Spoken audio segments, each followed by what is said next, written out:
আসন্ন গণভোট ও ত্রয়োদশ জাতীয় সংসদ নির্বাচনে ভোটারদের ভোট প্রদান সহজ করতে ভোটার নম্বর ও ভোট কেন্দ্রের তথ্য জানার জন্য 4টি পদ্ধতি চালু করেছে নির্বাচন কমিশন ইসি। এসব পদ্ধতির মাধ্যমে ভোটাররা দ্রুত এবং নির্ভুলভাবে নিজেদের ভোট কেন্দ্রের তথ্য জানতে পারবেন। 7 ফেব্রুয়ারি নির্বাচন কমিশনের পরিচালক মোহাম্মদ রুহুল আমিন মল্লিক এক বিজ্ঞপ্তিতে এই তথ্য জানান।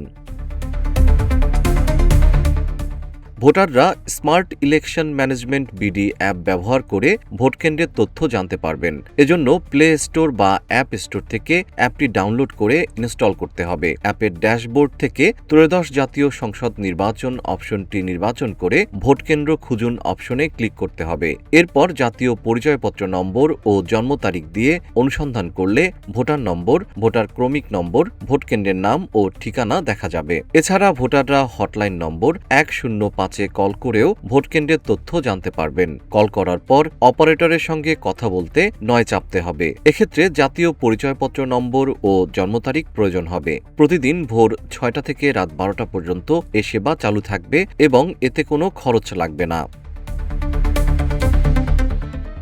SMS এর মাধ্যমেও ভোটকেন্দ্রের তথ্য জানা যাবে। এজন্য মোবাইলের মেসেজ অপশনে গিয়ে PCNID লিখে 105 নম্বরে পাঠাতে হবে। ফিরতি SMS-এ ভোটার নম্বর ও ভোটকেন্দ্রের তথ্য জানিয়ে দেওয়া হবে।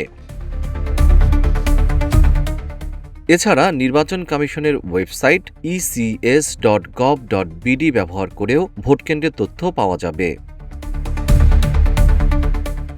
জেম শিহাব, রূপালী বাংলাদেশ।